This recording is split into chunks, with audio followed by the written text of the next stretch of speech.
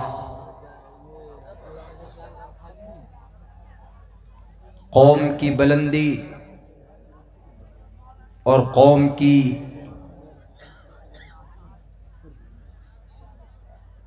ذلت کے تعلق سے روشنی ڈالی گئی۔ میں آپ لوگوں کے سامنے سب سے پہلے علماء کرام کا مقام، ان کی فضیلت، ان کا عہدہ، ان کا اسٹیٹس، ان کی کیا اہمیت ہے، اللہ تبارک و تعالی نے اپنے قرآن میں کس انداز میں ان کو لوگوں کے سامنے پیش کیا ہے۔ اور آج ہمارے قوم کے علماء کرام سے، حفاظ کرام سے، اللہ کے ولی سے، پیران پیر سے ہمارا کیا عقیدت ہے، ہم اس چیز کو سب سے پہلے پیش کرنا چاہتے۔ میرے بھائیوں، سچ تو یہ ہے کہ اللہ تبارک و تعالی کے احکام کو انبیاء کرام قوم تک پہنچاتے تھے، لیکن جب سلسلہ نبیوں کا ختم ہو گیا تو پھر اس کے بعد اللہ کے احکامات کو، قرآن کی تفسیر کو، احادیث رسول کی مطلب کو، شریعت کو قوم تک پہنچانے کی ذمہ داری ہمارے ان علماء کرام کے کندھوں پر آ گئی۔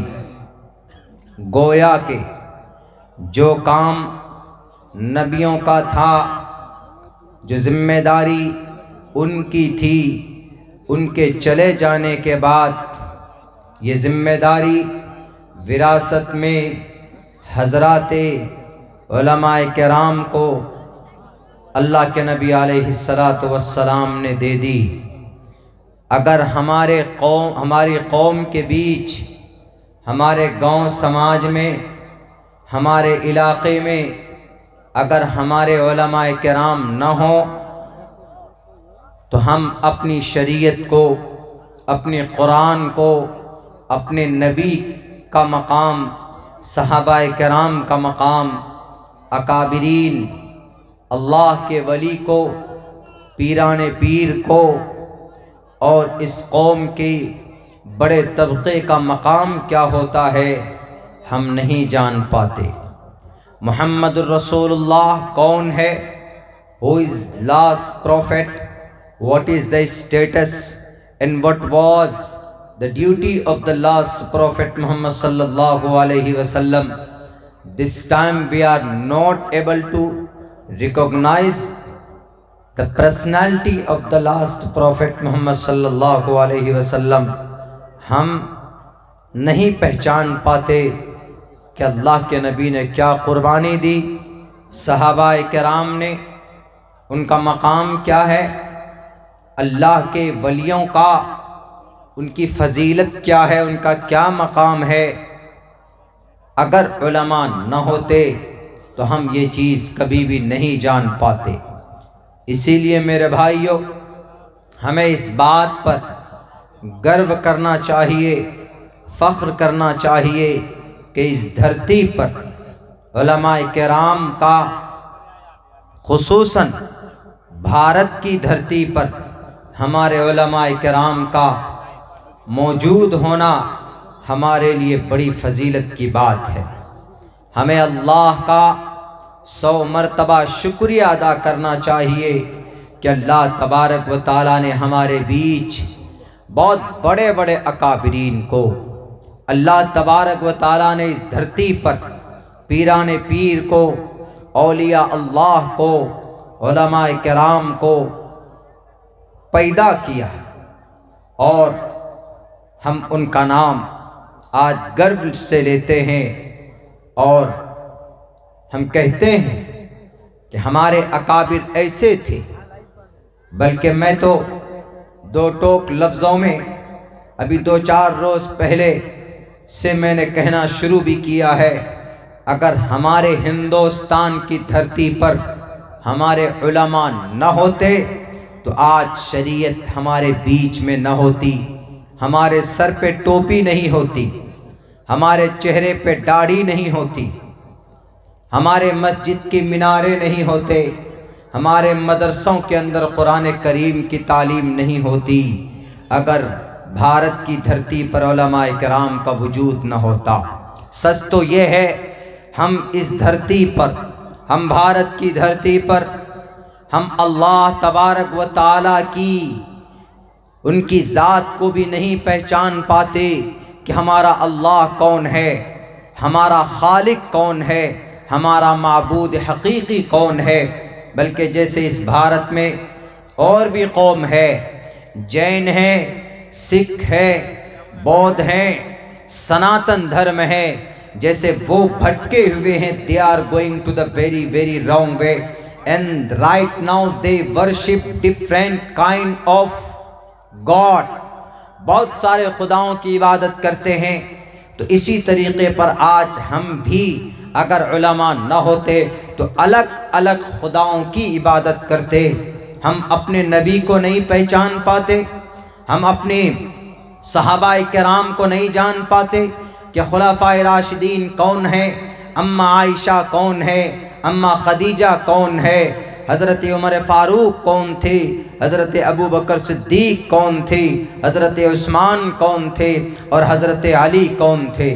ہم نہیں جان پاتے کہ حسن حسین کون تھے، ہم نہیں جان پاتے کہ بی بی سمیہ کون تھی، ہم نہیں جان پاتے کہ حضرت زبیر کون تھے، ہم نہیں جان پاتے کہ جنگ بدر کے اندر اللہ کے نبی علیہ السلام کا درد کیا تھا، ہم نہیں جان پاتے کہ جنگ احد کے اندر سید الشہداء الحمزہ کے جسم کے ٹکڑے کیے گئے تھے، تب جا کر اسلام دنیا کے اندر پھیلا تھا۔ اگر ہمارے علماء نہ ہوتے تو اس بھارت کے اندر آپ کی اور ہماری تاریخ کیا ہے ہم یہ بھی نہیں جان پاتے۔ اگر ہمارے علماء نہ ہوتے تو سماج کے اندر پڑوسیوں کا حق حقوق کیا ہے ہم وہ بھی نہیں جان پاتے، بیٹیوں کا مقام کیا ہے ہم وہ بھی نہیں جان پاتے، ماں کا رتبہ کیا ہے ہم وہ بھی نہیں سمجھ پاتے، باپ جنت کا دروازہ ہے ہم یہ بھی نہیں جان پاتے۔ اگر ہمارے علماء کرام نہ ہوتے، اگر قرآن کریم کی تعلیم ہمارے بیچ میں علماء نہ رکھتے تو سچ یہ کہوں کہ ہم لوگ ان پڑھ گوار انسان ہوتے مگر ہمارے اندر انسانیت نہیں ہوتی۔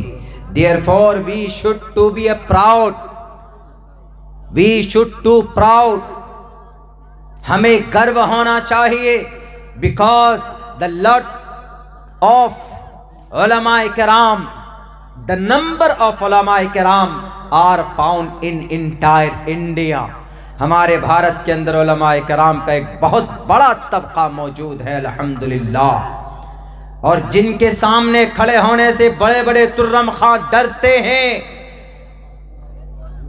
پیر کانپتا ہے ان کا، ایک رعب ہے۔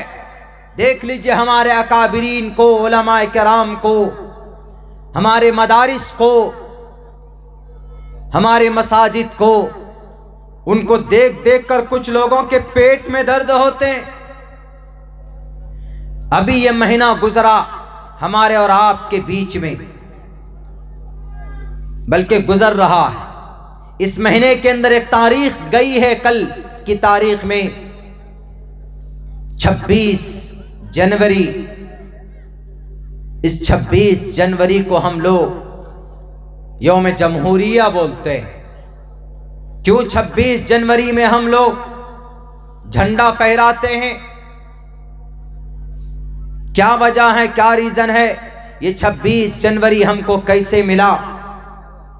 میرے بھائیو ایسے نہیں ملا، یہ 26 جنوری ہمارے علماء کرام کی قربانی کے صدقے میں ہمیں ملا ہے۔ 70,000 علماء کرام کو پھانسی کے پھندے پر لٹکایا گیا، تب جا کر 26 جنوری ہمیں نصیب ہوئی ہے۔ 26 جنوری کا مطلب جب یہ دیش آزاد ہوا تھا، اس وقت 15 اگست 1947 کو یہ دیش آزاد ہوا، لیکن اب یہ دیش چلے گا کس قانون کے تحت؟ حکومت کس کی ہوگی؟ تو ایک قانون کی ضرورت تھی۔ 15 اگست 1947 کو دیش تو آزاد ہو گیا، لیکن اب اس دیش کو چلائیں گے کیسے؟ سسٹم کیا ہوگا؟ قانون کیا ہوں گے؟ تو پھر 3 سال کی مدت میں ڈاکٹر بھیم راؤ امبیڈکر کی ٹیم کے ذریعے سے ایک قانون، ایک سمویدھان تیار کیا گیا، اور اسی سمویدھان اور قانون کو 26 نومبر 1949 کو 1949 کو یہ جو قانون بنا تھا اس کو ایکسپٹ کیا گیا، قبول کیا گیا۔ 26 جنوری کے دن وہ قانون 1950 26 جنوری کو وہ قانون پورے بھارت کے اندر نافذ کیا گیا۔ تو جس دن ہمارے دیش میں قانون نافذ ہوا وہ دن 26 جنوری کا تھا، اور اسی 26 جنوری کو ہم لوگ ریپبلک ڈے، یوم جمہوریہ کے طور پر مناتے ہیں، یعنی اس دن ہمارے دیش میں قانون لاگو ہوا تھا۔ آزادی کی وجہ سے قانون بنا، اور آزادی آئی کہاں سے؟ پوچھئے ان لوگوں سے جو لوگ کہتے ہیں کہ اس دیش میں علماء کرام غلط جگہ سے جوڑتے ہیں، جن کی ٹوپی داڑھی دیکھ کر ٹیررزم یاد آ جاتی ہے، ان لوگوں کو دہشت گرد گھوشت کرتے ہیں یہ لوگ۔ بتائیے ان لوگوں کو کہ آزادی تمہیں کہاں سے ملی؟ علماء کرام کی قربانی کی وجہ سے آزادی ملی ہے۔ کوئی مائے کا لال کھڑا نہیں تھا انگریز کے سامنے۔ انگریز کے سامنے کون کھڑے تھے؟ علماء کرام کھڑے تھے۔ انگریز سے مقابلے کے لیے تلوار لے کر میدان میں کون کودا تھا؟ علماء کرام کودے تھے۔ دلی کی چاندنی چوک سے لے کر خیبر تک کا کوئی درخت ایسا باقی نہیں تھا جس میں علماء کرام کی یہ گردنیں نہ لٹکی ہوئی ہو۔ خیبر کی پہاڑیوں سے پوچھئے، دلی کی جامع مسجد سے پوچھئے کہ علماء کرام کون تھے، علماء کرام کا کیا مقام تھا۔ آج مدرسوں کو بند کیا جا رہا ہے۔ کون سا مدرسہ جہاں پر قرآن کریم کی تعلیم دی جاتی؟ کون سا مدرسہ جہاں پر علماء کرام بیٹھ کر چھوٹے چھوٹے بچوں کو پڑھاتے ہیں؟ آسام میں 300 سے زیادہ مدارس بند کر دیے گئے کہ ان مدرسوں کے اندر قرآن کی تعلیم دی جاتی ہے۔ کہتے ہیں کہ قرآن کی تعلیم بند کرو، نہیں تو ان مدرسوں کے اندر شریمد بھگوت گیتا کو بھی پڑھانا ہوگا۔ ہم کہیں گے کہ ٹھیک ہے پڑھاؤ، آپ شریمد بھگوت گیتا بھی پڑھاؤ، لیکن شریمد بھگوت گیتا کے اس منتر پر عمل کرنا ہوگا جس کے اندر کہا گیا اہنسا ستیم کرودستیاگ شانتی رپیشنم دیا بھولیشولو لوپ توم ہیر چاپلام۔ غصے پر عمل نہیں ہوگا، ظلم و ستم پر عمل نہیں ہوگا، محبت کے ذریعے سے یہ دنیا اور دیش کے اندر انسان رکیں گے۔ قرآن کریم کے اندر ہے اقیم الصلاۃ، نماز قائم کرو۔ شریمد بھگوت گیتا کے اس منتر کو بھی پڑھایا جائے گا جس کے اندر کہا گیا پتھما دارکا جیوا دیو ددین مجیتے ترتیانن کوڈلا کاریہ چترتر دیو چندر کا پنچم وندو سنیکتا۔ کہ لوگوں ساستانگ کرو۔ مسلمان نماز پڑھتا ہے قرآن کے آرڈر پر، تو آپ کو بھی شریمد بھگوت گیتا کے اس منتر کو پڑھانا ہوگا۔ اس منتر کے اندر نماز کی تعریف کی گئی ہے۔ قرآن کریم کے اندر کہا گیا کہ ماں سماج کی ماں بہنوں پردے میں آ جاؤ،